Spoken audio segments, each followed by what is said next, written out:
نحمده ونستعينه ونستغفره ونعوذ بالله من شرور أنفسنا ومن سيئات أعمالنا من يهده الله فلا مضل له ومن يضلل فلا هادي له وأشهد أن لا إله إلا الله وحده لا شريك له وأشهد أن محمدا عبده ورسوله أرسله بالهدى ودين الحق ليظهره على الدين كله ولو كره المشركون اللهم صل على محمد وعلى آل محمد كما صليت على إبراهيم وعلى آل إبراهيم إنك حميد مجيد اللهم بارك على محمد وعلى آل محمد كما باركت على إبراهيم وعلى آل إبراهيم إنك حميد مجيد يا أيها الذين آمنوا اتقوا الله حق تقاته ولا تموتن إلا وأنتم مسلمون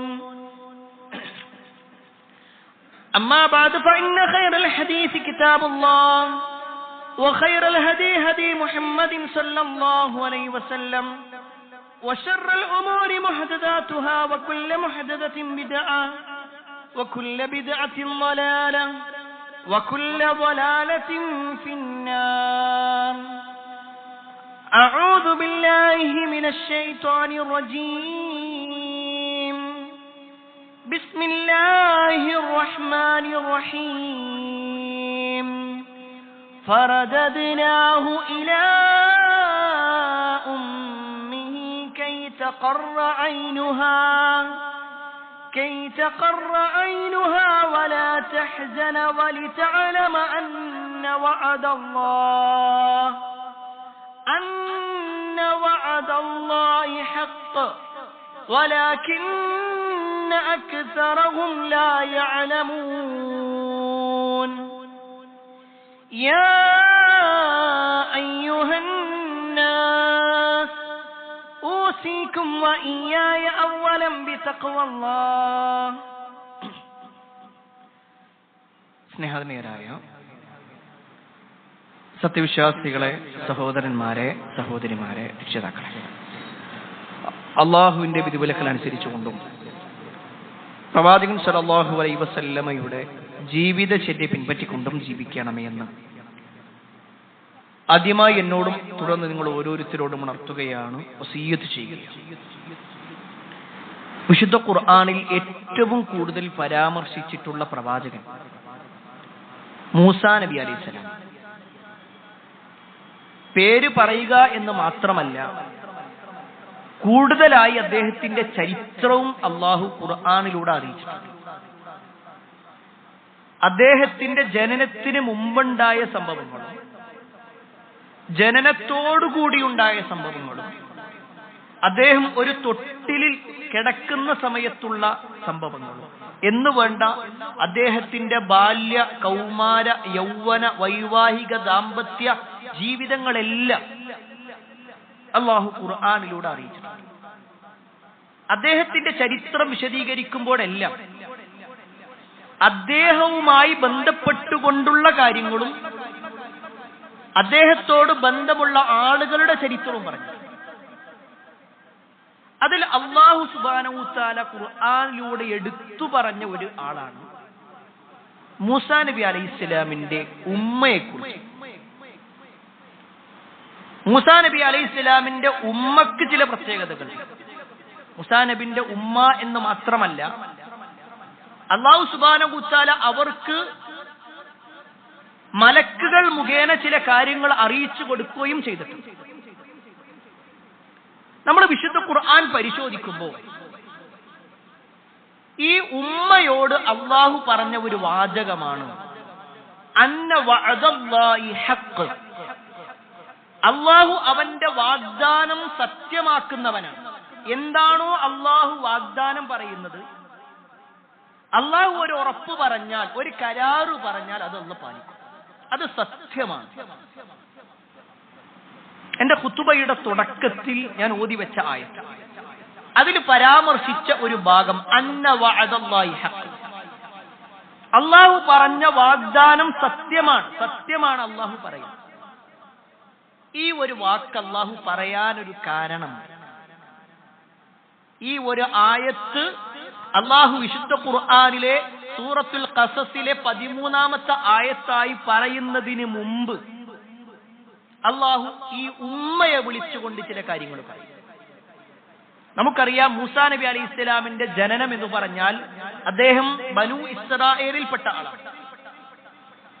ഈജിപ്തിൽ അന്ന് ഭരണാധികാരിയായി വന്നത് ഫിർഔനായിരുന്നു. ഫിർഔൻ കണ്ട ഒരു സ്വപ്നത്തിന്റെ അടിസ്ഥാനത്തിൽ ബനൂ ഇസ്രായേലിൽപ്പെട്ട ഒരു കുഞ്ഞു കാരണത്താൽ, ഒരു ആൺകുട്ടി കാരണത്താൽ തന്റെ അധികാരം നഷ്ടപ്പെടുമെന്ന ബോധ്യം വന്നപ്പോൾ ബനൂ ഇസ്രായേലിൽ പ്രസവിക്കപ്പെടുന്ന എല്ലാ ആൺകുട്ടികളെയും കൊലക്ക് കൊടുക്കാനായിട്ടാണ് ഫിർഔൻ തീരുമാനിച്ചത്. ഫിർഔൻ അതിനു വേണ്ടി ആജ്ഞകൾ പുറപ്പെടുവിച്ചു. അയാളുടെ കിങ്കരന്മാരൊക്കെ ഓരോ ഭാഗങ്ങളിലും അന്വേഷിച്ച് നടന്നു. ബനൂ ഇസ്രായേലിൽപ്പെട്ട ഏതെങ്കിലും ഒരു കുഞ്ഞ് ജനിച്ചു കഴിഞ്ഞാൽ ആ കുഞ്ഞിനെ കൊലപ്പെടുത്തും, തന്റെ അധികാരം നിലനിർത്താൻ വേണ്ടി. അതിനിടയിലാണ് ബനൂ ഇസ്രായേലിൽപ്പെട്ട മൂസാ നബി അലൈഹിസ്സലാമയുടെ ഉമ്മ പ്രസവിക്കുന്നത്. സ്വാഭാവികമായിട്ടും ആ ഉമ്മക്കും ബേജാറുണ്ട്. തന്റെ കുഞ്ഞിനെ ഫിർഔനോ ഫിർഔനിന്റെ ആളുകളോ ഫിർഔനിനോട് താല്പര്യമുള്ള ആരെങ്കിലും അറിഞ്ഞാൽ തീർച്ചയായും മറ്റുള്ളവരറിയും, തന്റെ കുഞ്ഞിനെ കൊലപ്പെടുത്തും. ആ ഒരു ബേജാറിനെ കുറിച്ച് അല്ലാഹു സുബ്ഹാനഹു വ തആല പറയാണ്, വഔഹൈനാ ഇലാ ഉമ്മി മൂസാ, മൂസാ നബി അലൈഹിസ്സലാമിന്റെ ഉമ്മക്ക് അല്ലാഹു ബോധനം നൽകുകയാണ്, അൻ അർളഈ, ആ കുഞ്ഞിന് നീ മുലപ്പാല് കൊടുക്കൂ, ഫഇദാ ഖിഫ്തി അലൈഹി ഫഅൽഖീഹി ഫിൽ യം വലാ തഖാഫി വലാ തഹ്സനി.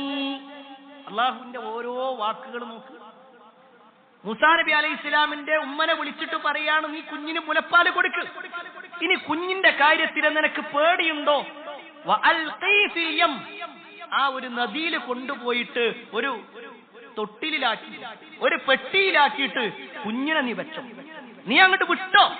എന്നിട്ട് അല്ലാഹു പറയാണ്, വലാ തഖാഫി വലാ തഹ്സനി, നീ പേടിക്കണ്ട, നീ വിഷമിക്കണ്ട, നീ ഒരു പേടിയും വെക്കണ്ട, നീ ഭയപ്പെടണ്ട, ദുഃഖിക്കണ്ട. എന്നിട്ട് അല്ലാഹു പറയുന്ന വാചകമാണ്, ഇന്നാ റാദ്ദൂഹു ഇലൈകി, തീർച്ചയായും നാം നിനക്ക് അവനെ മടക്കി തരുക തന്നെ ചെയ്യും. വജാഇലൂഹു മിനൽ മുർസലീൻ, അല്ലാഹുവിന്റെ ദൂതന്മാരിൽ ഒരുവനായി അവനെ മാറ്റും ചെയ്യും. അല്ലാഹു കൊടുത്ത വാഗ്ദാനം. ആ ഉമ്മന്റെ മാനസികാവസ്ഥ നോക്ക്. നാട്ടിലുള്ള മുഴുവൻ ആളുകളും ഈ ഫിർഔനിന്റെ അധികാരികളായി അല്ലെങ്കിൽ ഫിർഔന്റെ കൂട്ടാളികളായി നിൽക്കുന്നു. തന്റെ കുഞ്ഞ്, തനിക്കൊരാൺകുഞ്ഞ് ജനിച്ചു എന്ന വാർത്ത ആരെങ്കിലും അറിഞ്ഞിട്ടുണ്ടെങ്കിൽ അതിനെ കൊല്ലും. അപ്പോഴാണ് അല്ലാഹ് പറയുന്നത്, നീ കുഞ്ഞിന് പാലും കൊടുത്തിട്ട് ഒരു പെട്ടിയിലാക്കിയിട്ട് കുഞ്ഞിനോട് വിട്ടോ, ഞാൻ ഏറ്റിട്ടുണ്ട്. അള്ളാന്റെ വാഗ്ദാനം. എന്നിട്ട് അല്ലാഹ് പറയാണ്, ഇന്നാ റാദ്ദൂഹു ഇലൈകി, തീർച്ചയായും നിന്റെ അടുക്കലേക്ക് ഞാൻ അവനെ മടക്കിത്തരും. അള്ളാന്റെ വാഗ്ദാനം. ഈ ആയത്ത് സൂറത്തുൽ ഖസസിലെ 7ാമത്തെ ആയത്താണെങ്കിൽ ഒരു 6 ആയത്ത്, ഒരു 5 ആയത്ത് ഇപ്പുറം കഴിഞ്ഞാൽ 13ാമത്തെ ആയത്തിലൂടെ അല്ലാഹു സുബ്ഹാനഹു വ തആല ഇതിന്റെ ബാക്കി ഭാഗം കൂടി പറയണം. ഓരോ ചരിത്രങ്ങളും പറഞ്ഞിട്ട് അല്ലാഹ് പറയാണ്, ഫറദദിനാഹു ഇലാ ഉമ്മിഹി, തീർച്ചയായും നാം അദ്ദേഹത്തിന്റെ ഉമ്മയിലേക്ക് മടക്കി കൊടുത്തു. കൈ തഖറ ഐനുഹാ വലാ തഹ്സന വലിതഅലമ അന്ന വഅദല്ലാഹി ഹഖ്. അവിടെയാണ് അല്ലാഹുവിന്റെ പ്രയോഗം. അല്ലാഹു മടക്കി കൊടുത്തു എന്ന് മാത്രമല്ല, ആ ഉമ്മയ്ക്ക് ഒരു കൺകുളിർക്ക ലഭിക്കാനും അവരുടെ ദുഃഖങ്ങൾ മാറ്റാനും വേണ്ടി അല്ലാഹു ആ കുഞ്ഞിനെ കൊടുത്തു. എന്നിട്ട് അല്ലാഹ് പ്രയോഗിച്ച പ്രയോഗമാണ് അന്ന വഅദല്ലാഹി ഹഖ്ഖുൻ, തീർച്ചയായും അല്ലാഹുവിന്റെ വാഗ്ദാനം സത്യമാണ്. പ്രിയപ്പെട്ടവരെ, ഇത്രയും ആമുഖമായിട്ട് പറയാനുള്ള കാരണം ഈ ചരിത്രം നമുക്ക് എല്ലാവർക്കും അറിവുള്ളതായിരിക്കും. മൂസാ നബി അലൈഹി ഇസ്ലാമിന്റെ ഉമ്മ മൂസാ നബി അലൈഹി ഇസ്ലാം കുഞ്ഞായിരിക്കുമ്പോൾ പെട്ടിയിലിട്ടതും പിന്നീട് പറഞ്ഞയച്ചതും, ആ പെട്ടി പോയി വരുന്നത് ഫിർഔനിന്റെ ഭാര്യയുടെ അടുക്കലേക്കാകുന്നതും, അവര് ആ കുഞ്ഞിനെ അല്ലെങ്കിൽ ആ കിങ്കരന്മാരായ ആളുകൾ കുഞ്ഞിനെ കൊലപ്പെടുത്താൻ നോക്കിയപ്പോൾ ഫിർഔനിന്റെ ഭാര്യ അതിന് തടസ്സം നിൽക്കുകയും ഇത് നമ്മുടെ മകനായി വളർത്താമെന്ന് പറയുകയും കൊട്ടാരത്തിലേക്ക് കൊണ്ടുപോവുകയും എന്നിട്ട് ഈ കുട്ടിക്ക് പാല് കൊടുക്കാനായി പല സ്ത്രീകളെയും വിളിച്ചു. അവരുടെ ഒന്നും പാല് ഈ കുട്ടി കുടിക്കാതിരിക്കുകയും അവസാനം സ്വന്തം ഉമ്മയുടെ മുലപ്പാല് കുടിക്കുകയും ആ ഉമ്മയെ കൊട്ടാരത്തിലേക്ക് കൊണ്ടുവരികയും കൊട്ടാരത്തിൽ അല്ലാഹു സുബ്ഹാനഹു വ തആല ഉമ്മക്കും മകനും സംരക്ഷണം കൊടുക്കുകയും ചെയ്തു. അന്ന വഅദല്ലാഹി ഹഖ്, അല്ലാഹ് പറയുന്ന വാഗ്ദാനം അത് സത്യമാണ്. അല്ലാഹ് ഒരു കാര്യം പറഞ്ഞിട്ടുണ്ടെങ്കിൽ അല്ലാഹ് അത് ചെയ്യും. പ്രിയപ്പെട്ടവരെ, ഈ ഒരു വാചകം ഇത്രയും ആമുഖം പറയാനുള്ള കാരണം, നമ്മൾ ഇസ്ലാമിന്റെ പ്രമാണങ്ങൾ നോക്കുമ്പോൾ ഖുർആനിലും ഹദീസിലും അല്ലാഹു ചില വാഗ്ദാനങ്ങൾ പറഞ്ഞിട്ടുണ്ട്. അത് അല്ലാഹ് ഉറപ്പ് പറഞ്ഞൊരു കാര്യം. എന്നാൽ ആ ഒരു ഉറപ്പിനെ കുറിച്ച് ആര് നമ്മളോട് പറയുമ്പോഴും ഈമാൻ ഇല്ലാത്ത ആളുകൾ ആ വാചകം ഒന്നുകൂടി മനസ്സിലാക്കി. ഈമാൻ ഇല്ലാത്ത ആളുകൾ എന്താ പറയാറ്? അതൊക്കെ ഇപ്പൊ ഖുർആനിൽ അങ്ങനെ കുറെ ഉണ്ടാകും. നബി സല്ലല്ലാഹു അലൈഹി വസല്ലം അങ്ങനെയൊക്കെ പറയാം. നമ്മളെ ജീവിതം വെച്ച് നോക്കുമ്പോൾ അത് നടക്കില്ല. അന്ന വഅദല്ലാഹി ഹഖ്, അല്ലാഹ് സത്യമാണ് പറയാം, അല്ലാഹുവിന്റെ വാഗ്ദാനം സത്യമാണ്. ഇത് ഖുർആൻ നമ്മൾ അംഗീകരിക്കുന്നുണ്ടെങ്കിൽ പ്രിയപ്പെട്ടവരെ, ഇനി പറയുന്ന ചില അല്ലാഹുവിന്റെ വാഗ്ദാനങ്ങൾ, ഒരു 5 കാര്യങ്ങളെ കുറിച്ച് പറയാനാണ് നമ്മൾ ഉദ്ദേശിക്കുന്നത്. അതിൽ ഒന്നാമത്തെ കാര്യം, അല്ലാഹു സുബ്ഹാനഹു വ തആല ഖുർആനിൽ പറഞ്ഞൊരു വാഗ്ദാനമാണ് ഉദ്ഉനി അസ്തജിബ് ലക്കും. നിങ്ങൾ എന്നെ വിളിച്ചു പ്രാർത്ഥിച്ചോ, ഞാൻ നിങ്ങൾക്ക് ഉത്തരം തരും. അല്ലാഹുവിന്റെ വാഗ്ദാനം, നിങ്ങൾ എന്നെ വിളിച്ചോ, നിങ്ങൾ എന്നോട് പ്രാർത്ഥിച്ചോ, ഞാൻ നിങ്ങൾക്ക് ഉത്തരം തരാം. അത് അല്ലാഹുവിന്റെ വാഗ്ദാനമായിട്ട് അല്ലാഹു എടുത്തു പറഞ്ഞ ഒരു കാര്യം. അത് മാത്രമല്ല, അല്ലാഹു വീണ്ടും ഖുർആനിലൂടെ പറയാണ് വഇദാ സഅലക ഇബാദി അന്നി ഫഇന്നി ഖരീബ് ഉജീബു ദഅവതദ് ദാഇ ഇദാ ദആൻ. സുബ്ഹാനല്ലാഹ്, വാക്കിന്റെ ഒരു വാക്ക്, അതിന്റെ അല്ലാഹു പറയുന്ന ഒരു ആശയം നോക്ക്. പ്രവാചകരെ, അവർ നിന്നോട് ചോദിക്കുകയാണ്, എന്നെ കുറിച്ച് ചോദിച്ചാൽ അന്നി ഫഇന്നി ഖരീബ്, ഞാൻ അവരോട് സമീപസ്ഥനാണ്, ഞാൻ ഖരീബാണ്. ആരാണോ എന്നോട് പ്രാർത്ഥിക്കുന്നത് അവന്റെ പ്രാർത്ഥനക്ക് ഉത്തരം നൽകാൻ ഞാൻ റെഡിയാണ്. അത് എവിടുന്ന് പ്രാർത്ഥിച്ചാലും ശരി, ഏത് സമയത്ത് പ്രാർത്ഥിച്ചാലും ശരി, അല്ലാഹു പ്രാർത്ഥനക്ക് ഉത്തരം നൽകാൻ റെഡിയാണ്. അതിന്റെ എത്രയോ തെളിവുകൾ പ്രിയപ്പെട്ടവരെ നമ്മൾ പഠിച്ചിട്ടുണ്ട്, വിശുദ്ധ ഖുർആനിലുണ്ട്. മഹാനായ യൂനുസ് നബി അലൈഹി ഇസ്ലാമിന്റെ ചരിത്രം അറിയാത്തവരല്ലല്ലോ നമ്മളാരും. യൂനുസ് നബി എന്ന പേര് കേൾക്കുമ്പോഴേക്ക് തന്നെ നമ്മുടെ മനസ്സിലേക്ക് വരിക ഒരു മത്സ്യമാണ്. യൂനുസ് നബി അലൈഹി ഇസ്ലാമിന് വലിയ ഒരു മത്സ്യം വിഴുങ്ങുന്നു. ഞാൻ ചരിത്രം മുഴുവൻ വിശദീകരിക്കേണ്ടതില്ല, നമുക്ക് പരിചയമുള്ളതാണ് ചരിത്രം. ആ മത്സ്യത്തിന്റെ വയറ്റിൽ വെച്ചുകൊണ്ടാണ് യൂനുസ് നബി അലൈഹി ഇസ്ലാം പ്രാർത്ഥിക്കുന്നത്. സ്വാഭാവികമായിട്ട് നമ്മൾ ചിന്തിക്കുക, യൂനുസ് നബി അലൈഹി ഇസ്ലാം അവിടുന്ന് ആലോചിക്കണം, ഞാനിപ്പോ പ്രാർത്ഥിച്ചിട്ട് ഇപ്പൊ എന്താ കാര്യം? ഈ മത്സ്യത്തിന്റെ വയറ്റിൽ നിന്ന് പുറത്തു വന്നാലും വേറൊരു മത്സ്യം വിഴുങ്ങാം, അതല്ലെങ്കിൽ വെള്ളത്തിൽ മുങ്ങി മരിക്കാം. എന്തായാലും എന്റെ മരണം ഉറപ്പാണ്. ഞാൻ ഇതിൽ ഇനി പ്രാർത്ഥിച്ചിട്ടൊന്നും കാര്യമില്ല, വെറുതെ കുറെ പ്രാർത്ഥിച്ചിട്ട് എന്റെ സമയം കളയുന്നതിന്. ഇതല്ല യൂനുസ് നബി അലൈഹി ഇസ്ലാം തീരുമാനിച്ചു. യൂനുസ് നബി അലൈഹി ഇസ്ലാം അവിടുന്ന് പ്രാർത്ഥിച്ചു. കാരണം പ്രാർത്ഥനക്ക് ഉത്തരം നൽകാമെന്ന് പറഞ്ഞത് അല്ലാഹുവാണ്. അതിന്റെ കൈഫിയത്ത്, എങ്ങനെ ഉത്തരം നൽകും, അത് അല്ലാഹു തീരുമാനിക്കും. എങ്ങനെയാണ് ഉത്തരം നൽകുക എന്നുള്ളത് നമ്മൾ ആലോചിക്കേണ്ട ആവശ്യമില്ല. എന്റെ ഇന്ന പ്രശ്നത്തിന് ഞാൻ എങ്ങനെ പരിഹാരം കാണും? ഞാനല്ല പരിഹാരം കാണാനുള്ളത്, അത് അല്ലാഹുവാണ്. പരിഹാരം അല്ലാഹു നിശ്ചയിക്കും, നമ്മൾ പ്രാർത്ഥിക്കാനുള്ളവരാണ്. പരിഹാരം നിശ്ചയിക്കുന്നത് നമ്മൾ തന്നെയാണെങ്കിൽ പിന്നെ എന്തിനാ പ്രാർത്ഥിക്കുന്നത്? യൂനുസ് നബി അലൈഹി ഇസ്ലാം പ്രാർത്ഥിച്ചു, അല്ലാഹു അതിനുള്ള ഉത്തരം കൊടുത്തത് എങ്ങനെയെന്ന് അറിയാം. യൂനുസ് നബി അലൈഹി ഇസ്ലാമിനെ വിഴുങ്ങിയ ആ ഒരു മത്സ്യം കരയുടെ ഭാഗത്തേക്ക് വന്നിട്ട് യൂനുസ് നബി അലൈഹി ഇസ്ലാമിനെ പുറത്തേക്ക് തള്ളുക. അതും ആ കരയുടെ പ്രത്യേകത എന്താന്ന് വെച്ചാൽ, ആ നാടിന്റെ പ്രത്യേകത എന്ന് പറഞ്ഞാൽ, യൂനുസ് നബി അലൈഹി ഇസ്ലാം ഈ മത്സ്യം വിഴുങ്ങിയ കാരണത്താൽ ശരീരമാസകലം പൊള്ളലേറ്റിട്ടുണ്ടായിരുന്നു. ഒരു തരം ആസിഡ് പറ്റിയ പോലെയായിരുന്നു. ആ പൊള്ളയേറ്റ ഭാഗം ചികിത്സ നടത്താൻ പറ്റുന്ന സൗകര്യങ്ങളുള്ള നാട്ടിലേക്കാണ് അല്ലാഹു സുബ്ഹാനഹു വ തആല യൂനുസ് നബി അലൈഹി സ്വലാമിനെ കൊണ്ടുപോയത്. ഈ മത്സ്യം കൊണ്ടുപോയിട്ട് തന്നു. സുബ്ഹാനല്ലാഹ്. അതാണ് അല്ലാഹു സുബ്ഹാനഹു വ തആല പറഞ്ഞ വാക്ക് അല്ലാഹു പാലിക്കും. നിങ്ങൾ പ്രാർത്ഥിച്ചോ, ഞാൻ നിങ്ങൾക്ക് ഉത്തരം തരും. ബദറിന്റെ തലേ ദിവസം നബി സല്ലല്ലാഹു അലൈഹി വസല്ലം പ്രാർത്ഥിക്കണം. അവിടെ നബി സല്ലല്ലാഹു അലൈഹി വസല്ലം പറയുന്നുണ്ട്, മാ വഅത്തനി, എന്നോട് ചെയ്ത കരാറ്, എന്നോടുള്ള വാഗ്ദാനം അല്ലാഹുവേ നീ പൂർത്തീകരിക്കണേ. അല്ലാഹു പൂർത്തീകരിച്ചില്ലേ? മുസ്ലിമീങ്ങൾക്ക് വിജയം കൊടുത്തില്ലേ? പ്രിയപ്പെട്ടവരെ, അവിടെയാണ് നമ്മൾ ഈ പറഞ്ഞ ആയത്ത് നമ്മുടെ ജീവിതത്തിലുണ്ട്. ഉദ്ഉനി അസ്തജിബ് ലക്കും, നിങ്ങൾ എന്നെ വിളിച്ചോ ഞാൻ നിങ്ങൾക്ക് ഉത്തരം തരാമെന്ന് പറയുന്ന ആ ഒരു വാചകത്തിൽ നമ്മൾ ഉൾക്കൊള്ളുന്നുണ്ടോ, വിശ്വസിക്കുന്നുണ്ടോ പരിശോധിക്കണം. രണ്ടാമത്തെ അല്ലാഹുവിന്റെ വാഗ്ദാനം, ഇത് ഹദീസിൽ നമുക്ക് കാണാൻ പറ്റുന്നത്. നബി സല്ലല്ലാഹു അലൈഹി വസല്ലമ പറഞ്ഞ ഒരു ഹദീസിൽ നമുക്ക് മർദിദനുമായി ബന്ധപ്പെട്ടുകൊണ്ടൊരു കാര്യം കണ്ടു. മർദിദന്റെ പ്രാർത്ഥന അത് അല്ലാഹു സ്വീകരിക്കും. മർദിക്കപ്പെട്ടവന്റെ പ്രാർത്ഥന അല്ലാഹു സ്വീകരിക്കും. റസൂലുള്ളാഹി സ്വല്ലല്ലാഹു അലൈഹി വസല്ലമ പറയാണ്, സലാസുൻ, മൂന്നാളുകൾ, ലാ തുറദ്ദു ദഅവതുഹും, അവരുടെ പ്രാർത്ഥന അല്ലാഹു ഒരിക്കലും തള്ളൂല. അസ്വായിം, നോമ്പുകാരൻ നോമ്പ് തുറക്കുന്നതിന് മുമ്പുള്ള പ്രാർത്ഥന, നോമ്പ് തുറക്കുന്നത് വരെ അവന്റെ പ്രാർത്ഥന സ്വീകരിക്കപ്പെടുന്നതാണ്. വൽ ഇമാമുൽ ആദിൽ, നീതിമാനായ ഭരണാധികാരിയുടെ പ്രാർത്ഥന. എന്നിട്ട് നബി സല്ലല്ലാഹു അലൈഹി വസല്ലം മൂന്നാമതായി കൊണ്ട് പറയാണ്, വദഅവത്തുൽ മദ്ലൂം, ആക്രമിക്കപ്പെട്ടവന്റെ പ്രാർത്ഥന. ആക്ഷേപങ്ങൾ കൊണ്ടോ ശാരീരികമായ ഉപദ്രവങ്ങൾ കൊണ്ടോ സാമ്പത്തികമായി പ്രയാസപ്പെടുത്തിക്കൊണ്ടോ എന്തെങ്കിലും ഒരു പ്രയാസം ഒരു മർദ്ദിക്കപ്പെട്ടവൻ ഉണ്ടെങ്കിൽ അവന്റെ പ്രാർത്ഥന സ്വീകരിക്കപ്പെടുക തന്നെ ചെയ്യും. എന്നിട്ട് റസൂലുള്ളാഹി സ്വല്ലല്ലാഹു അലൈഹി വസല്ലമ പറയാണ്, അവന്റെ പ്രാർത്ഥന എന്ന് പറഞ്ഞാൽ അത് കാർമേഘങ്ങളിലൂടെ വരും, ആകാശത്തിന്റെ കവാടങ്ങൾ തുറക്കപ്പെടും, അല്ലാഹുവിലേക്ക് അത് എത്തുക തന്നെ ചെയ്യും. എന്നിട്ട് അല്ലാഹു സുബ്ഹാനഹു വ തആല പറയും, വയഖൂലുല്ലാഹു തബാറക വ തആല, എന്നിട്ട് അല്ലാഹു പറയാണ്, വഇസ്സതി വജലാലി, എന്റെ പ്രതാപം തന്നെയാണ് സത്യം, ലഅൻസുറന്നക, ഞാൻ നിന്നെ സഹായിക്കുക തന്നെ ചെയ്യും. വലൗ ബഅദ ഹീൻ, ഒരൽപ്പം കഴിഞ്ഞിട്ടാണെങ്കിലും ശരി ഞാൻ നിന്നെ സഹായിക്കും. അള്ളാന്റെ വാഗ്ദാനാണ്.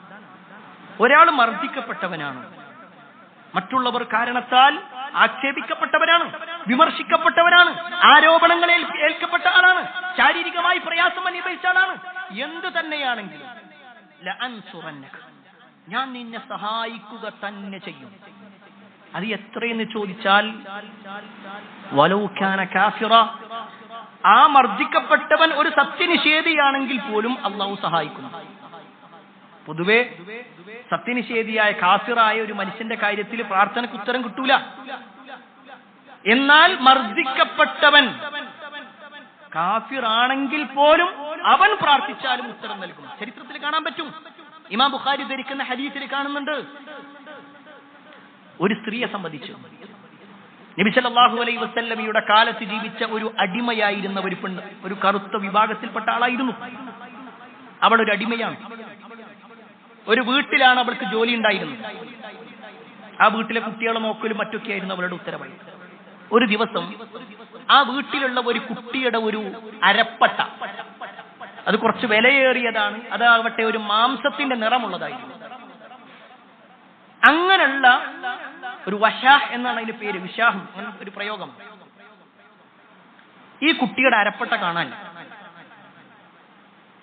കുടുംബക്കാരെല്ലാവരും ഒരുമിച്ചിട്ട് പറഞ്ഞു, ഇത് ഇവൾ എന്നെ എടുത്തിട്ടുണ്ട്. ഇവളെടുത്തിട്ടായിരിക്കും. ഇവള് പറഞ്ഞു, ഞാൻ എടുത്തിട്ടില്ല. ഇവരെല്ലാവരും ഇവളെ വളഞ്ഞു എന്ന് മാത്രമല്ല, ഇവളെ കുറ്റപ്പെടുത്തുകയും ഇവളുടെ വസ്ത്രമഴിക്കുന്ന ഒരവസ്ഥയിലേക്ക് എത്തി. അവൾ ആ സമയത്ത് കരഞ്ഞുകൊണ്ട് അവരോട് പറഞ്ഞു, ഞാൻ എടുത്തിട്ടില്ല. അവിടുന്ന് അള്ളാഹുവിനോട് അവൾ പ്രാർത്ഥിച്ചു. അവൾ മുശ്രിക്കാണ്, പക്ഷെ നമുക്കറിയാം മുശ്രിക്കുകൾക്കും അള്ളാഹുവിൽ വിശ്വാസം ഉണ്ടായിരുന്നു. മുശ്രിക്കായിട്ട് കൂടി അവൾ പ്രാർത്ഥിച്ചു, എന്റെ ഈ അവസ്ഥയിൽ നിന്ന് എന്നെ രക്ഷപ്പെടുത്തണേ അല്ലാഹ്. ഹദീസിൽ കാണാൻ പറ്റും, കുറച്ച് കഴിഞ്ഞപ്പോ ഈ ഒരു സംഭവം നടന്നുകൊണ്ടിരിക്കുന്ന സമയത്തുണ്ട് ഒരു പരുന്ത് ഇങ്ങനെ ആകാശത്ത് നിന്ന്. ആ പരുന്ത് ഒരു മാംസമാണെന്ന് വിചാരിച്ചിട്ടാണ് ഈ അരപ്പട്ട എടുത്തുകൊണ്ട്. ആ പരുന്ത് പോയി നേരെ അരപ്പട്ട ഇവരുടെ മുന്നിൽ കൊണ്ടുപോയിട്ട് ആ പരുന്ത് പറിച്ചു. അവർക്ക് ബോധ്യപ്പെട്ടു ഈ പെണ്ണെടുത്തിട്ടില്ല, അത് പരുന്ത് കൊണ്ടുപോയതാണ്, മാംസമാണെന്ന് വിചാരിച്ചിട്ട് കൊണ്ടുപോയതാണ്. പരുന്ത് പോയി അല്ലാഹു സുബ്ഹാനഹു വതആല തിരിച്ചതിനെ കൊണ്ടുവന്ന് അവരുടെ മുന്നിലേക്ക് ഇട്ടുകൊടുക്കുക. ഈ സംഭവം കഴിഞ്ഞതും ഈ പെണ്ണ് വല്ലാത്ത വിഷമത്തിലായി. അവൾ പറഞ്ഞു, ഞാൻ ഇങ്ങനെയൊക്കെ നിങ്ങളെ സേവിച്ചിട്ടും നിങ്ങൾ എന്നെ തെറ്റിദ്ധരിച്ചു. ഇനി നിങ്ങളുടെ അടുത്ത് നിൽക്കുക എന്നുള്ളത് എനിക്ക് പ്രയാസം. നിങ്ങൾ എനിക്ക് സ്വാതന്ത്ര്യം നൽകുക. അവളോട് ഇങ്ങനെ ഒരു അക്രമം ചെയ്തത് കൊണ്ട് തന്നെ അവര് ആ പെണ്ണിനെ സ്വതന്ത്രയാക്കി. ഹദീസിൽ കാണാൻ പറ്റും, അവൾ നേരെ വരുന്നത് മദീനത്തേക്കായി. റസൂലുള്ളാഹി സ്വല്ലല്ലാഹു അലൈഹി വസല്ലമയുടെ അടുക്കൽ വന്നു. പ്രവാചകൻ സല്ലല്ലാഹു അലൈഹി വസല്ലം അവൾക്ക് ദീനിനെ കുറിച്ച് പറഞ്ഞു കൊടുത്തു. അവൾ ഇസ്ലാം സ്വീകരിച്ചു എന്ന് മാത്രമല്ല, മദീന പള്ളിയുടെ അടുത്ത് ആയിഷ റളിയല്ലാഹു അൻഹയുടെ റൂമിന്റെ കുറച്ചപ്പുറത്തായിട്ട് ഈ പെണ്ണിന് നബി സല്ലല്ലാഹു അലൈഹി വസല്ലം ഒരു ടെന്റ് കെട്ടി കൊടുക്കാനും പറഞ്ഞു. അള്ളാഹു നൽകിയ പരിഗണനയാണ്. അവളുടെ പ്രാർത്ഥനക്ക് അള്ളാഹു നൽകിയ ഉത്തരമാണ്, ലഅൻസുറന്നക, ഞാൻ നിന്നെ സഹായിക്കുക തന്നെ ചെയ്യും. ഈ വാക്ക് പ്രിയപ്പെട്ടവരെ നമുക്കിപ്പോഴും മനസ്സിലായിട്ടില്ല. അതുകൊണ്ടാണ് പലസ്തീനികൾക്ക് എന്തേ അള്ളാന്റെ സഹായം കിട്ടാത്തത്, എവിടെ നിങ്ങളെ പടച്ചോൻ എന്ന് ചോദിക്കുമ്പോൾ ഉള്ളിൽ വീണ്ടും വീണ്ടും ചോദിക്കുക. നമ്മുടെ മനസ്സിലുണ്ട്, എന്തേ പടച്ചോ സഹായിക്കാത്തത്, എന്തേ മുസ്ലിങ്ങൾക്ക് മാത്രം ഇങ്ങനെ, എന്തേ നമ്മുടെ ജീവിതത്തിൽ മാത്രം ഇങ്ങനെ പ്രയാസം, എന്തേ എനിക്ക് മാത്രം ഇങ്ങനെ. എന്ന് പറയുന്ന അള്ളാന്റെ വാക്ക് നമ്മൾ സ്വീകരിക്കുന്നുണ്ട്. അള്ളാഹ് പറയാണ്, ഞാൻ നിങ്ങളെ സഹായിക്കുക തന്നെ ചെയ്യും. പക്ഷെ അള്ളാഹു പറഞ്ഞു അപ്പൊ തന്നെ സഹായിക്കാന്ന് പറഞ്ഞിട്ടില്ല. അള്ളാഹു പറഞ്ഞ പ്രയോഗം എന്താ? വലൗ ബഅദ ഹീൻ, ഒരല്പം കഴിഞ്ഞിട്ടാണെങ്കിലും ശരി അള്ളാന്റെ സഹായം എന്താ. പ്രിയപ്പെട്ടവരെ, മറക്കരുത്, അള്ളാന്റെ വാഗ്ദാനം അള്ളാഹു പൂർത്തീകരിക്കുന്നവൻ തന്നെയാണ്. അതുപോലെ തന്നെ അള്ളാഹുവിന്റെ മറ്റൊരു വാഗ്ദാനമാണ്, ആരാണോ അള്ളാഹുവിൽ ഭരമേൽപ്പിക്കുന്നത്, അള്ളാഹുവിൽ തവക്കുലാക്കി കഴിഞ്ഞാൽ അള്ളാഹുവിന്റെ കാര്യം ഏറ്റു. വമൻ യതവക്കൽ അലല്ലാഹ് ഫഹുവ ഹസ്ബുഹു, ആരാണോ അള്ളാഹുവിൽ തവക്കുലാക്കുന്നത് അവർ അല്ലാഹ് മതി, അള്ളാഹു മതിയായവനാണെന്ന് പറയണമെങ്കിൽ ഒരു ഈമാൻ ഉണ്ടാവും. പൊതുവെ പല ആളുകളും എന്റെ കാര്യം ഞാൻ നോക്കാം, അതാണ് പ്രശ്നം. എന്റെ കാര്യം ഞാൻ നോക്കാം എന്ന് തീരുമാനിക്കുമ്പോൾ അള്ളാഹു മാറി നിൽക്കും. നമ്മൾ അള്ളാഹുവിൽ ഏൽപ്പിക്കണം. അതുകൊണ്ട് ആ വീട്ടിൽ നിന്ന് ഇറങ്ങുന്ന സമയത്ത് വരെ നമ്മളോട് പറഞ്ഞു, തവക്കൽതു അലല്ലാഹ് ലാ ഹൗല വലാ ഖുവത ഇല്ലാ ബില്ലാഹ്. അള്ളാഹിനെ ഏൽപ്പിച്ചുകൊണ്ട് ഇറങ്ങാനാ പറഞ്ഞേ. തവക്കുൽ അള്ളാഹുവിനോടാണ്, വേറെ ഒരാളോടല്ല. ഭാര്യ അവിടെ ഉണ്ടല്ലോ, വാപ്പുണ്ടല്ലോ, ഉമ്മ ഉണ്ടല്ലോ, അല്ല, അള്ളണ്ടല്ലോ. അള്ളാഹിനെ ഏൽപ്പിച്ചിട്ടുണ്ട്. അള്ളാഹുവിനെ ഏൽപ്പിച്ചാൽ അള്ളാഹു അതിന് പരിഹാരം കാണുക തന്നെ ചെയ്യും. അവിടെ അള്ളാഹുൽ ബരമേൽപ്പിച്ച ഒരാളെ നമുക്ക് പരിചയമുണ്ട്. നമ്മളെല്ലാവരും കഴിഞ്ഞ ആഴ്ചകളിലൊക്കെ കേട്ട് പരിചയമുള്ള ഒരു പേര് മഹാനായ ഇബ്രാഹിം അലൈഹിസ്സലാം. അദ്ദേഹത്തിന്റെ ചരിത്രം പറയാത്ത ഒരു തവക്കുലുണ്ടാവും. ഇബ്രാഹിം നബി അലൈഹിസ്സലാമിന്റെ ചരിത്രം നമ്മൾ കേട്ടിട്ടുണ്ട്. ഒരു നാട് മുഴുക്ക അദ്ദേഹത്തിനെതിരാകും. അദ്ദേഹത്തിന്റെ അയൽവാസികളും കുടുംബക്കാരും സുഹൃത്തുക്കളും സ്വന്തം വാപ്പയടക്കം എതിരായി അദ്ദേഹത്തിനെ കരിക്കാൻ വേണ്ടി തീരുമാനിക്കും. ആ ചരിത്രം പ്രിയപ്പെട്ടവരെ നമ്മളൊന്ന് ആലോചിക്കുന്നുണ്ട്. ആ ചരിത്രം എന്ന് പറഞ്ഞാൽ ഒരു സുപ്രഭാതത്തിൽ ഒരൊറ്റ നിമിഷം കൊണ്ടുണ്ടായതല്ല. അങ്ങനൊരു തീക്കുണ്ടാരം, ദിവസങ്ങളോളം ആ തീക്കുണ്ടാരം ഇങ്ങനെ കത്തിക്കുക ചരിത്രത്തിൽ കാണാൻ പറ്റും. പല സ്ത്രീകളും അവരുടെ ഗർഭം നേരെ നടക്കാൻ വേണ്ടിയിട്ട്, സുഖപ്രസവം ഉണ്ടാകാൻ വേണ്ടിയിട്ട് ഇബ്രാഹിം നബി അലൈഹിസ്സലാമിനെ കൊല്ലാനുള്ള ഈ തീക്കുണ്ടാരത്തിലേക്ക് ഞാനിതാ ഇത്ര വിറക് കൊടുക്കുക എന്ന് നേർച്ചയാക്കിയിരുന്ന സ്ത്രീകൾ ഉണ്ടായിരുന്നു. അവരുടെ ആവശ്യ പൂർത്തീകരണത്തിന് വേണ്ടിയിട്ട് നേർച്ചയാക്കിയിരുന്നു. അപ്പൊ എത്ര കാലം ആ ഒരു തീക്കുണ്ടാരം കത്തിച്ചിട്ടുണ്ടാകും. അത് നല്ലോണം കത്തിയ സമയത്താണ് ഇബ്രാഹിം നബി അലൈഹിസ്സലാമിനെ വലിച്ചെറിയാൻ നിൽക്കുന്നത്. അതിന് മുമ്പുള്ള അവസ്ഥ ഒന്ന് ആലോചിച്ചു നോക്കാം. ഇബ്രാഹിം നബി അലൈഹിസ്സലാം ആ നാട്ടിൽ തന്നെ ജീവിക്കുന്നുണ്ട്. അദ്ദേഹത്തിന് അറിയാം ഈ തീക്കുണ്ടാരം ഉണ്ടാക്കുന്നത് എനിക്ക് വേണ്ടിയാണ്, എന്നെ കൊലപ്പെടുത്താൻ വേണ്ടിയിട്ടാണ്. ഒന്ന് ആലോചിച്ച് നോക്കി. എല്ലാവരും എതിരാകുമ്പോൾ സ്വാഭാവികമായിട്ടും ഈമാൻ കുറച്ച് കുറഞ്ഞിട്ടുണ്ടെങ്കിൽ ഞാനിവിടുന്ന് എങ്ങനെയെങ്കിലും ഇവിടുന്ന് ഓടിപ്പോകാൻ നല്ലത്, അല്ലെങ്കിൽ എന്നെ കൊലപ്പെടുത്തുവരെല്ലാരും കൂടി. ഇത് പടച്ചോ രക്ഷിക്കുന്നൊക്കെ പറഞ്ഞാൽ അതൊക്കെ ഇരുത്തേ ഉണ്ടാവുള്ളൂ എന്ന ഒരു ഈമാനിന്റെ കുറവ്, തവക്കുലിന്റെ ഒരു കുറവ് ഇബ്രാഹിം നബി അലൈഹി സ്വലാമക്ക് ഉണ്ടായിട്ടില്ല. ഇബ്രാഹിം നബി അലൈഹി സ്വലാം ആ നാട്ടിൽ തന്നെ അവരുടെ മുന്നിലൂടെ നടന്നു, അവരുടെ കൂടെ ജീവിച്ചു. തന്നെ ആ ഒരു തീക്കുണ്ടാരത്തിലേക്ക് വലിച്ചെറിയുന്ന സമയത്ത് പോലും അദ്ദേഹം പറഞ്ഞു, ഹസ്ബി അല്ലാഹ് വനിഅമൽ വകീൽ, എനിക്ക് എന്റെ അല്ലാഹ് മതി, എന്റെ ഭരമേൽപ്പിക്കാൻ എനിക്ക് ഏറ്റവും ഉത്തമൻ അല്ലാഹുവാണ്. അതാണ് ഈമാൻ, അതാണ് തവക്കുൽ എന്ന് പറഞ്ഞാൽ. അള്ളാഹ് രക്ഷിക്കും, അള്ളാഹ് എന്തെങ്കിലും ഒരു വഴി കാണിച്ചു. അതാ പ്രിയപ്പെട്ടവരെ നമ്മളൊക്കെ ജീവിതത്തിൽ നമ്മൾ നമ്മുടെ കാര്യം നമ്മളിലേക്ക് മാത്രം ചുരുങ്ങുമ്പോഴാ പ്രശ്നം. ഞാൻ ഇനി എന്താ ചെയ്യാന്ന് അവിടെ അള്ളാഹിനെ ഏൽപ്പിച്ചു കൊടുക്കും. ചില കാര്യങ്ങൾ അള്ളാഹുലേക്ക് നമ്മൾ വിട്ടുകൊടുക്കണം. ഇബ്രാഹിം നബി അലൈഹി സ്വലാം ആലോചിക്കാണ്, ഞാൻ ഇനി എന്താ ചെയ്യാ, ഞാൻ കരിഞ്ഞു പോകൂലേ? കരിഞ്ഞു പോയാൽ മരിക്കും, അല്ലെങ്കിലും മരിക്കും. അള്ളാഹിന്റെ തീരുമാനം ഞാൻ ഇവിടുന്ന് രക്ഷപ്പെടണമെന്നാണോ, എന്നെ അള്ളാഹു രക്ഷപ്പെടുത്തുക തന്നെ ചെയ്യും. അള്ളാഹുവിന്റെ തീരുമാനം ഞാൻ ഇവിടെ കരിക്കപ്പെടണമെന്നാണോ, എന്നാൽ ഞാൻ മരിക്കുക തന്നെ ചെയ്യും, എനിക്ക് ഷഹീദിന്റെ കൂലി കിട്ടും. ഇതല്ലേ വിശ്വാസി, അതല്ലേ ഈമാൻ എന്ന് പറഞ്ഞാൽ. പ്രിയപ്പെട്ടവരെ, ആ ഈമാൻ നമ്മുടെ ജീവിതത്തിലുണ്ടോ? ചില പ്രതിസന്ധികൾ വരുന്ന സമയത്ത് അള്ളാഹിനെ ഏൽപ്പിക്കാൻ നമുക്ക് സാധിക്കുന്നുണ്ടോ? അതല്ല, അപ്പോഴേക്ക് വേഗം ഏതെങ്കിലും ഒരു ജാറത്തിന്റെ അടുത്തേക്ക് പോയി, അല്ലെങ്കിൽ ഏതെങ്കിലും ഒരു വിശുദ്ധനായ വ്യക്തി എന്ന് നമ്മൾ വിചാരിക്കുന്ന ആളുകളുടെ അടുത്ത് പോയി ഏതെങ്കിലും ഒരു ഏലസ് കെട്ടി അവിടെ തവക്കുലാക്കുന്ന ആളുകളുണ്ട്. അതുകൊണ്ടല്ലേ റസൂലുള്ളാഹി സ്വല്ലല്ലാഹു അലൈഹി വസല്ലം പറഞ്ഞത്, മൻ അല്ലക തമീമ, ആരെങ്കിലും ഏലസ് ബന്ധിച്ചു. വേറെ ചില ഹദീസിൽ കാണാൻ പറ്റും, ഒരാൾ ഏലസ് കെട്ടുകയും അതിൽ അയാൾ തവക്കുലാക്കുകയും ചെയ്താൽ അവൻ കാഫിറായി മാറി. സുബ്ഹാനല്ലാഹ്. കാരണം അയാളുടെ വിശ്വാസം അതിലേക്ക് പോവാണ്. എന്റെ പ്രശ്നങ്ങൾ, എന്റെ കച്ചവടം കുറയാനുള്ള കാരണം അത് ഇന്ന ഒരു പ്രശ്നം, അതുകൊണ്ട് ഇന്നയാൾ പറഞ്ഞ പോലെ ചെയ്യും.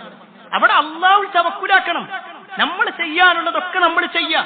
അള്ളാഹുൽ തവക്കുലാക്കി വീട്ടിലിരിക്കല്ല. നമ്മൾ ചെയ്യാനുള്ള കാര്യങ്ങളെല്ലാം ചെയ്തിട്ട് അള്ളാഹുലേക്ക് മടങ്ങി. ഇബ്രാഹിം നബി അലൈഹി സ്വലാം പറഞ്ഞ ഇതേ വാചകം ഹസ്ബിയല്ലാഹു വ നിഅമൽ വകീൽ എന്ന് മഹദിയായ ആയിഷ റളിയല്ലാഹു അൻഹ പറഞ്ഞൊരു സന്ദർഭമുണ്ട്. ആയിഷ റളിയല്ലാഹു അൻഹ പറഞ്ഞ സന്ദർഭം, മുറൈസി യുദ്ധം കഴിഞ്ഞിട്ട് നബി സല്ലല്ലാഹു അലൈഹി വസല്ലമയും സഹാബിമാര് തിരിച്ചു വരിക. അന്ന് റസൂലുള്ളാഹി സ്വല്ലല്ലാഹു അലൈഹി വസല്ലമയുടെ കൂടെ ആയിഷ റളിയല്ലാഹു അൻഹ ഉണ്ടായിരുന്നു. ചരിത്രം ഒരു പക്ഷേ നമ്മൾ കേട്ടിട്ടുണ്ടാകും. ആയിഷ റളിയല്ലാഹു അൻഹ എല്ലാവരും ഉണ്ട്. അവരെ ടെന്റൊക്കെ കെട്ടി അവിടെ കുറച്ചു നേരം നിന്നു. പിന്നീട് രാവിലെ പുറപ്പെടും. ആയിഷ റളിയല്ലാഹു അൻഹ വേഗം വന്ന് തന്റെ ഒട്ടകപ്പുറത്തേക്ക് കയറി, അല്ലെങ്കിൽ ഒട്ടകക്കട്ടിലേക്ക് കയറി. അപ്പോഴാണ് അവരുടെ മാല നഷ്ടപ്പെട്ട കാര്യം അവർ ആലോചിക്കുന്നത്. അവർ വിസർജിക്കാൻ വേണ്ടി മാറി നിന്ന ഭാഗത്ത് ചിലപ്പോൾ ഉണ്ടാകുമെന്ന് വിചാരിച്ചിട്ട് അവർ വേഗം ആ ഒട്ടകക്കട്ടിൽ ഇറങ്ങി വേഗം ആ സ്ഥലത്തേക്ക് തന്നെ തിരിച്ചുപോയി. എന്നാൽ ഇതാരും കണ്ടില്ല. ആയിഷ റളിയല്ലാഹു അൻഹ ഈ ഒട്ടകക്കട്ടിൽ കയറിയിട്ടുണ്ടെന്ന് വിചാരിച്ചിട്ട് ഒട്ടകക്കട്ടിലെടുത്ത് ഒട്ടകത്തിന്റെ മുകളിലേക്ക് വെച്ചു. ഇവരെല്ലാവരും പുറപ്പെട്ടു. ആയിഷ റളിയല്ലാഹു അൻഹ തന്റെ മാല തെരഞ്ഞു നോക്കി, അത് കിട്ടി തിരിച്ചു വന്നപ്പോൾ ഒരു മനുഷ്യനുമില്ല, ഒരാൾ പോലും. ഏതോ ഒരു നാട്ടിൽ ഒറ്റപ്പെടുക. ആയിഷ റളിയല്ലാഹു അൻഹ അവിടെ ഒരു മരത്തിന്റെ ചോട്ടിലെത്തി. ഹദീസിൽ കാണാൻ പറ്റും, കുറച്ച് കഴിഞ്ഞിട്ടാണ് സഫ്വാൻ ഇബ്നു മുഅത്തൽ റളിയല്ലാഹു അൻഹു വരുന്നത്. സഫ്വാൻ റളിയല്ലാഹു അൻഹുവിന്റെ ഡ്യൂട്ടി എന്തായിരുന്നു ചോദിച്ചാൽ, എന്തെങ്കിലും കൊഴിഞ്ഞു പോയിട്ടുണ്ടെങ്കിൽ അത് തെരഞ്ഞെടുക്കുക എന്നുള്ളത്. ബാക്കിൽ ഒരാളെ പറഞ്ഞേക്കണം. ഈ ബാക്കിലൂടെ വല്ല സൈന്യങ്ങളും വരുന്നുണ്ടെങ്കിൽ അത് പെട്ടെന്ന് അറിയിക്കാനുള്ള ഉത്തരവാദിത്തം. അങ്ങനെ സഫ്വാൻ ഇബ്നു മുഅത്തൽ റളിയല്ലാഹു അൻഹു വന്ന് നോക്കുമ്പോൾ ആയിഷ റളിയല്ലാഹു അൻഹ ഇരിക്കും. അവരൊരൊറ്റ വാചകേ പറഞ്ഞു, ഇന്നാ ലില്ലാഹി വ ഇന്നാ ഇലൈഹി റാജിഊൻ. ഇസ്തിർജാഇന്റെ ഒരു വാക്ക് മാത്രം പറഞ്ഞു. ഇത് കേട്ടതും ആയിഷ റളിയല്ലാഹു അൻഹ തന്റെ മുഖം വേഗം മറച്ചു. സഫ്വാൻ ഇബ്നു മുഅത്തൽ തന്റെ ഒട്ടകപ്പുറത്തുനിന്ന് മാറി നിന്നു. ആയിഷ റളിയല്ലാഹു അൻഹ ഒട്ടകപ്പുറത്തേക്ക് കയറി തിരിച്ചു പോയി. ആ ഒരു വരവ് മദീനയിലുണ്ടായിരുന്ന മുനാഫിക്കുകളിൽ പല ആളുകളും ഏറ്റുപിടിച്ചു. നബി സല്ലല്ലാഹു അലൈഹി വസല്ലമയെ എങ്ങനെയെങ്കിലും ഉപദ്രവിക്കണമെന്ന് വിചാരിച്ച് നടക്കുന്ന ആളുകളാണ്. അതുകൊണ്ട് തന്നെ റസൂലുള്ളാഹി സ്വല്ലല്ലാഹു അലൈഹി വസല്ലമയുടെ പ്രിയ പത്നിയായ ആയിഷ റളിയല്ലാഹു അൻഹയെയും ഒരു സ്വഹാബിയെയും വെച്ചുകൊണ്ട് ഇല്ലാ കഥകൾ ഉണ്ടാക്കി. പിന്നീട് ചരിത്രത്തിൽ കാണാൻ പറ്റും, അല്ലാഹു സുബ്ഹാനഹു വ തആല അതിന് മറുപടി കൊടുക്കുന്നുണ്ട്. ഈ പറഞ്ഞ മുഴുവൻ ആരോപണം നടത്തിയ ആളുകൾക്കും അള്ളാന്റെ മറുപടി ഖുർആനിലൂടെ അല്ലാഹു സൂറത്തു നൂറിൽ ഇറക്കി കൊടുത്തു. ഈ സംഭവം കഴിഞ്ഞ് ഏതാനും ദിവസം കഴിഞ്ഞ് ആയിഷ റളിയല്ലാഹു അൻഹയോട് ചോദിക്കുകയാണ്, പ്രവാചകന്റെ മറ്റു ഭാര്യമാര് ചോദിക്കുക, സല്ലല്ലാഹു അലൈഹി വസല്ലം, നിങ്ങൾ ആ ഒട്ടകപ്പുറത്തേക്ക് കയറുമ്പോൾ നിങ്ങൾ എന്തെങ്കിലും പ്രാർത്ഥിച്ചിരുന്നു? അവർ പറഞ്ഞു, പ്രാർത്ഥിച്ചു. എന്താ പ്രാർത്ഥിച്ചത്? ഹസ്ബി അല്ലാഹ് വ നിഅമൽ വകീൽ. എനിക്ക് എന്റെ അല്ലാഹു മതി, എനിക്ക് ബരമേൽപ്പിക്കാൻ എന്റെ റബ്ബ് മതി, അവനാണ് അതിന് ഏറ്റവും ഉത്തമം. ആ ഒരു വാക്ക് അള്ളാഹു സ്വീകരിച്ചു. യാതൊരു പോറലുമേൽക്കാതെ മദീനത്തെത്തി എന്ന് മാത്രമല്ല, അവർക്കെതിരെ ആരെല്ലാം ആരോപണങ്ങൾ പറഞ്ഞപ്പോൾ അതിനെല്ലാം അക്കമിട്ടുകൊണ്ട് ലോകാവസാനം വരെ അള്ളാഹു മറുപടി കൊടുത്തു. ഒരാൾക്ക് ഒരു സമയത്ത് മറുപടി കൊടുക്കല്ല. ലോകാവസാനം വരെയുള്ള ആളുകൾക്ക് ആയിഷ റളിയല്ലാഹു അൻഹയിൽ മാതൃകയുണ്ടെന്ന് പഠിപ്പിച്ചു കൊടുത്തു. അവർ അത്രത്തോളം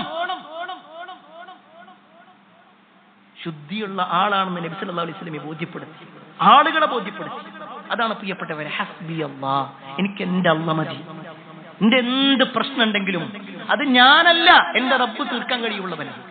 ആ ഒരു ബോധ്യമാണ് ഒരു വിശ്വാസിക്ക് ഉണ്ടാവേണ്ടത്. അല്ലാഹുൽ തവക്കുലാക്കൽ വമൻ യതവക്കൽ അലല്ലാഹ് ഫഹുവ ഹസ്ബുഹു. അത് അല്ലാഹ്ക്ക് അത് അവനെ സംബന്ധിച്ചിടത്തോളം അത് മതിയായതാണ്, അള്ളാന്റെ വാഗ്ദാനമാണ്. നാലാമത്തെ കാര്യം, അള്ളാഹുവിന്റെ വാഗ്ദാനങ്ങളിൽപ്പെട്ട ഒന്നാണ്, അള്ളാന്റെ മാർഗത്തിൽ ഒരാൾ ചെലവഴിക്കുകയാണെങ്കിൽ അള്ളാഹു അവന് വർദ്ധിപ്പിച്ചു കൊടുക്കും. ഒരു ഹദീസിൽ കാണാൻ പറ്റും, അള്ളാഹു സുബ്ഹാനഹു വ തആല പറയാണ്, യബ്ന ആദം, അല്ലയോ ആദമിന്റെ മകൻ, ഒന്നും കൂടി കയറി, യബ്ന ആദം, അല്ലയോ ആദമിന്റെ മകനെ, അൻഫിഖ്, നീ ചെലവഴിക്ക്, ഉൻഫിഖ് അലൈക, എന്നാൽ നിന്റെ മേൽ അള്ളാഹു ചെലവഴിക്കും. അള്ളാന്റെ വാക്കു, നീ അള്ളാന്റെ മാർഗത്തിൽ കൊടുത്താൽ നിനക്ക് അള്ളാഹു വീണ്ടും വീണ്ടും നൽകും. അത് കേവലം ഈ ഒരു വിഷയത്തിൽ മാത്രമല്ല, പല നിലക്കും അള്ളാഹു സുബ്ഹാനഹു വ തആല ഖുർആനിലും ഹദീസിലൊക്കെ പറഞ്ഞിട്ടുണ്ട്. അള്ളാഹ് പറയാണ്, നിങ്ങൾ ചെലവഴിച്ചു, നിങ്ങൾ ദാനം ചെയ്യും, അള്ളാഹ് നിങ്ങൾക്ക് വർദ്ധിപ്പിച്ചു. ദാനം ഒരിക്കലും സമ്പത്ത് കുറക്കൂല. ഇത് പറയുമ്പോൾ ശൈത്താൻ മനസ്സിലിട്ടത് എന്താണെന്നറിയും, എന്തെങ്കിലും ഒരു ദാനത്തിന്റെ വിഷയം പറയുമ്പോൾ ഇപ്പൊ ഞാനതിന് ചെലവഴിച്ചാലേ കുട്ടികളെ കല്യാണം വരിക, എന്തെങ്കിലും ഒരു പ്രത്യേക ഒരു ആവശ്യം വന്നു കഴിഞ്ഞാൽ പിന്നെ പൈസ വെച്ചാരൊന്നും കിട്ടില്ല, എല്ലാം കൂടി ഇപ്പൊ കൊടുക്കാൻ പറ്റുമോ, എന്തെല്ലാം ന്യായങ്ങളാണ് നമ്മൾ പറയാം. ഞാൻ ആരെയും കുറ്റപ്പെടുത്താനല്ലേ പ്രിയപ്പെട്ടവർ. എപ്പോഴും അള്ളാന്റെ മാർഗത്തിൽ എന്തെങ്കിലും കൊടുക്കാൻ വേണ്ടി പറയുമ്പോൾ ഏറ്റവും ചെറിയ ഒരു സംഖ്യയാണ് നമ്മൾ കൊടുക്കുന്നത്. എന്നാൽ നമ്മുടെ ദുനിയാവിന്റെ ആവശ്യമാണെങ്കിലോ, നമ്മുടെ മക്കളുടെ വിദ്യാഭ്യാസം ഏറ്റവും നല്ല സ്കൂളിലായിരിക്കണം, എത്ര ഡൊണേഷൻ കൊടുത്താലും കുഴപ്പമില്ല, ഏറ്റവും നല്ല പുസ്തകമായിരിക്കണം. എന്തിനേറെ കുട്ടിക്ക് വാങ്ങുന്ന യൂണിഫോം വരെ ക്വാളിറ്റി ഉള്ളത് നോക്കും നമ്മൾ, പേന നമ്മൾ നോക്കും. അതിനൊന്നും അതൊക്കെ ഒരു ആവശ്യമല്ലേ എന്നാ പറയാം. ഞാൻ ആരെയും കുറ്റപ്പെടുത്താനല്ല. പക്ഷേ അള്ളാന്റെ മാർഗത്തിലേക്ക് എത്തുമ്പോഴോ അവിടെ നമ്മൾ ഇങ്ങനെ കുറയ്ക്കുക, അവിടെ ശൈത്താൻ നമ്മളെ പിടിക്കുന്നുണ്ട്. ശൈത്താന്റെ ഒരു വാഗ്ദാനം ഉണ്ട് കേട്ടോ. അള്ളാഹു വിശുദ്ധ ഖുർആനിലൂടെ പറയാണ്, അശ്ശൈത്വാനു യഇദുകുമുൽ ഫഖർ. സുബ്ഹാനല്ലാഹ്, ഇത്ര നേരം നമ്മൾ പറഞ്ഞത് അള്ളാഹുവിന്റെ വഅദിനെ കുറിച്ചാണെങ്കിൽ, അള്ളാന്റെ വാഗ്ദാനത്തെ കുറിച്ചാണെങ്കിൽ, അള്ളാഹു സുബ്ഹാനഹു വ തആല ഖുർആനിലൂടെ പറയാണ് ശൈത്താൻ ഒരു വാഗ്ദാനമാണ്. അശ്ശൈത്വാനു യഇദുകും, ശൈത്താൻ നിങ്ങൾക്കൊരു വാഗ്ദാനം നൽകുന്നു, അൽ ഫഖർ, ദാരിദ്ര്യം. കൊടുക്കണ്ടോ, കൊടുക്കല്ലേ, കൊടുത്താൽ നീ പാപ്പരാകും. നിന്റെ കയ്യിലൊന്നുമില്ല, അവർക്ക് വേറെയും വഴികളുണ്ടാകും, പക്ഷെ നിന്റെ കയ്യിൽ അതുണ്ടാവില്ല. ഈ പറയുന്ന ഒരവസ്ഥ ശൈത്താന്റെ വാഗ്ദാനമാണ്. പക്ഷേ ഖേദകരമെന്ന് പറയട്ടെ, അള്ളാഹുവിന്റെ വാഗ്ദാനം നമ്മൾ മറക്കുന്നു, ശൈത്താന്റെ വാഗ്ദാനം നമ്മൾ സ്വീകരിക്കുന്നു.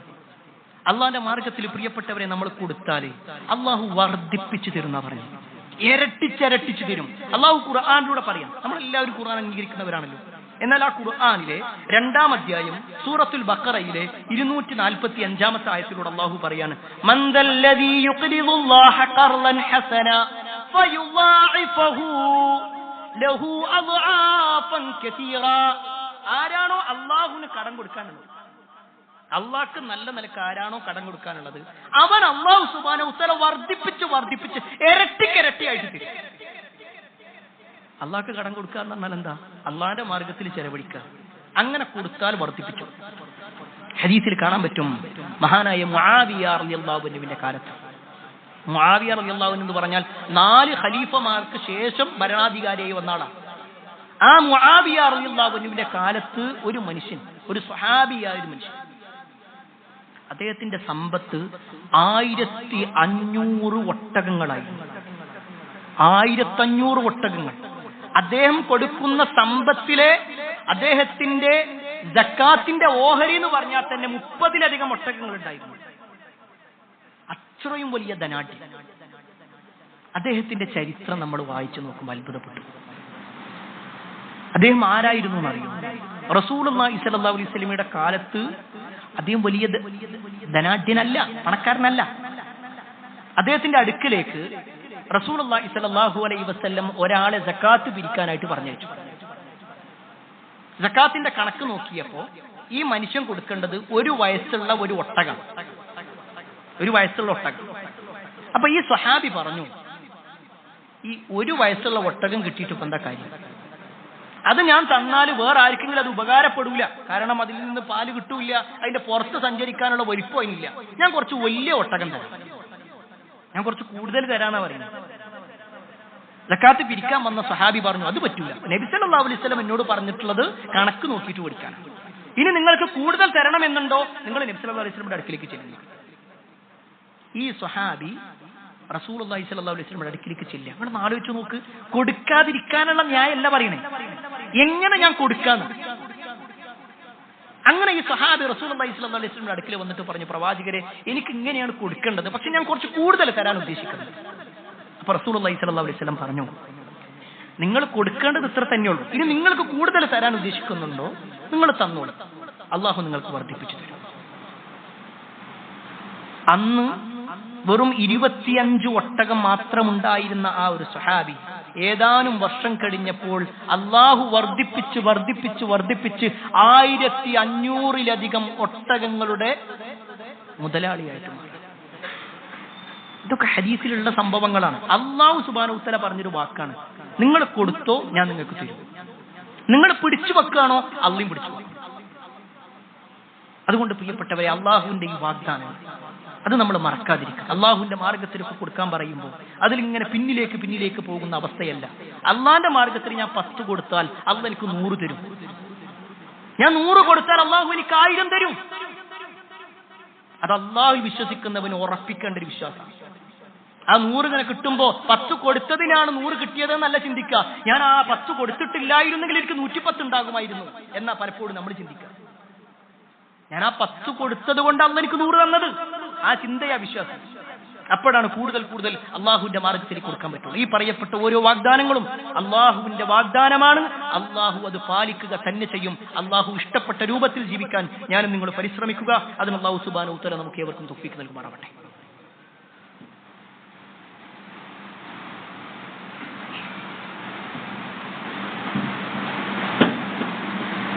അൽഹംദുലില്ലാഹി റബ്ബിൽ ആലമീൻ, അസ്സലാത്തു വസ്സലാമു അലാ റസൂലില്ലാഹ് വഅലാ ആലിഹി വഅസ്ഹാബിഹി അജ്മഈൻ. അമ്മാ ബഅദ്.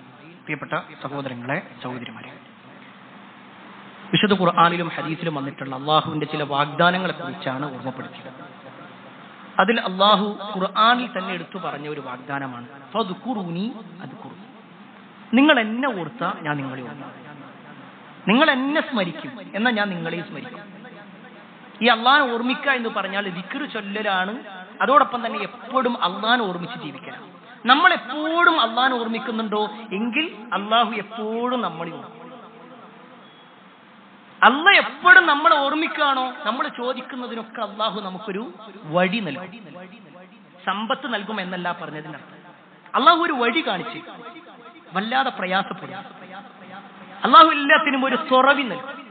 അത് എത്രയെന്ന് ചോദിച്ചാൽ അല്ലാഹു സുബ്ഹാനഹു വ തആല ഖുർആനിലൂടെ മൂസാ നബി അലൈഹിസ്സലാമിനോടും ഹാറൂൻ നബി അലൈഹിസ്സലാമിനോടും അവരുടെ ശത്രുവായിരുന്ന ഫിർഔനിന്റെ അടുക്കിലേക്ക് പോകുമ്പോൾ പോലും എടുത്തു പറഞ്ഞ വാചകം എന്താണെന്നറിയോ?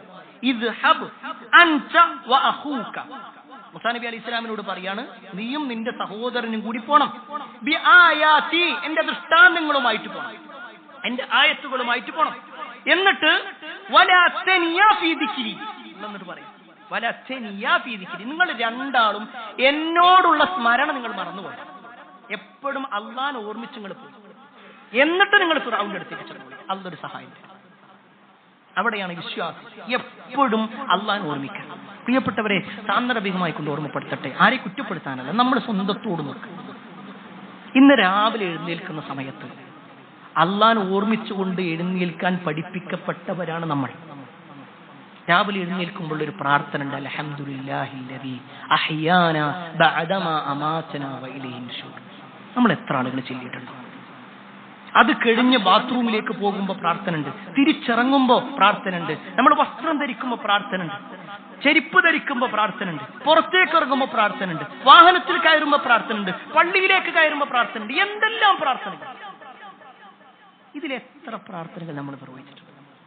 അവിടെ നമ്മൾ ഒന്ന് വിലയിരുത്തിയാൽ മനസ്സിലാകും നമ്മളൊക്കെ അള്ളാനെ കുറിച്ച് എനിക്ക് ഓർമ്മയുണ്ട്, അള്ളാനെ ഞാൻ സ്മരിക്കുന്നുണ്ട് എന്നുള്ളത് കേവലം ഒരു പറച്ചിൽ മാത്രമാണോ എന്ന് പരിശോധിക്കണം. റസൂലുള്ളാഹി സ്വല്ലല്ലാഹു അലൈഹി വസല്ലം രാവിലെ കണ്ണ് തുറന്നാൽ ഉടനെ നടത്തുന്ന ഒരു പ്രാർത്ഥന ഉണ്ട്. ആ പ്രാർത്ഥനയുടെ പ്രത്യേകത എന്താണെന്നറിയും? ആ പ്രാർത്ഥന ഒരാൾ ചൊല്ലിയിട്ട് അള്ളാഹിനോട് എന്ത് ചോദിച്ചാലും അള്ളാഹ് കൊടുക്കും. നമുക്കെല്ലാവർക്കും പരിചയമുള്ള ഒരു പ്രാർത്ഥനയാണ്. രാവിലെ കണ്ണ് തുറന്ന ഉടനെ നടത്തേണ്ട ഒരു പ്രാർത്ഥന, ലാ ഇലാഹ ഇല്ലല്ലാഹു വഹ്ദഹു ലാ ശരീക ലഹു ലഹുൽ മുൽക്കു വലഹുൽ ഹംദു വഹുവ അലാ കുല്ലി ഷൈഇൻ ഖദീർ. ഈ ഒരു പ്രാർത്ഥന അറിയാത്തവരാരെങ്കിലും ഉണ്ട്? നമുക്കെല്ലാവർക്കും അറിയാം. എന്നിട്ട് പിന്നെ 4 അദ്കാറുകളുണ്ട്. സുബ്ഹാനല്ലാഹ് വൽഹംദുലില്ലാഹ് വലാ ഇലാഹ ഇല്ലല്ലാഹ് വല്ലാഹു അക്ബർ. പിന്നൊന്ന് ലാ ഹൗല വലാ ഖുവത ഇല്ലാ ബില്ലാഹിൽ അലിയ്യിൽ അദീം അല്ലാഹുമ്മ ഗ്ഫിർലി. ഇത്രയും ഒരാൾ പറഞ്ഞിട്ട് അള്ളാഹിനോട് എന്താണോ അയാൾ ചോദിക്കുന്നത് അതിന് അള്ളാഹ് ഉത്തരം കൊടുക്കും. ഇതിന് പണ്ഡിതന്മാർ വിശദീകരിച്ചൊരു വിശദീകരണം എന്താണെന്നറിയാം? ഒരാൾ കണ്ണ് തുറന്ന ഉടനെ തന്നെ അള്ളാഹിനെ ഓർമ്മിച്ചാൽ ഓന്റെ ഒരാവശ്യം അള്ളാഹു അവൻ ചോദിച്ചാൽ അള്ളാഹ് കൊടുക്കുക തന്നെ ചെയ്യും. നമ്മൾ മറക്കരുത്. നമുക്കെല്ലാം പരിചയമുള്ള ഈ ദിക്ർ ഒന്നുകൂടി ആ ദിക്ർ ഓർമ്മപ്പെടുത്താം. ലാ ഇലാഹ ഇല്ലല്ലാഹു വഹ്ദഹു ലാ ശരീക ലഹു ലഹുൽ മുൽക്കു വലഹുൽ ഹംദു വഹുവ അലാ കുല്ലി ഷൈഇൻ ഖദീർ. സുബ്ഹാനല്ലാഹ് വൽഹംദുലില്ലാഹ് ലാ ഇലാഹ ഇല്ലല്ലാഹ് അല്ലാഹു അക്ബർ. ലാ ഹൗല വലാ ഖുവത ഇല്ലാ ബില്ലാഹിൽ അലിയ്യിൽ അദീം അല്ലാഹുമ്മ ഗ്ഫിർലി. ഇത്രയും പറഞ്ഞാൽ അവന്റെ പാപങ്ങൾ അല്ലാഹ് പുറത്തു കൊടുക്കുകയും ചെയ്യും, അവൻ ചോദിക്കുന്നത് അല്ലാഹു അവന് നൽകുകയും ചെയ്യും.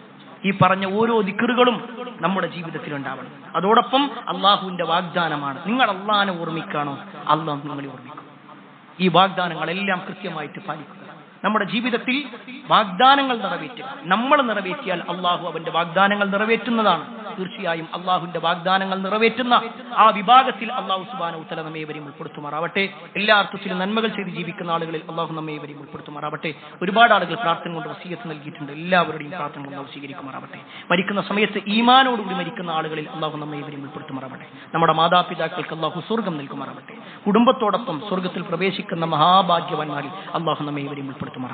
اللهم اغفر للمؤمنين والمؤمنات والمسلمين والمسلمات الأحياء منهم والأموات إنك مجيب الدعوات يا قاضي الحاجات. اللهم اجرنا من النار، اللهم اجرنا من النار، اللهم اجرنا من النار.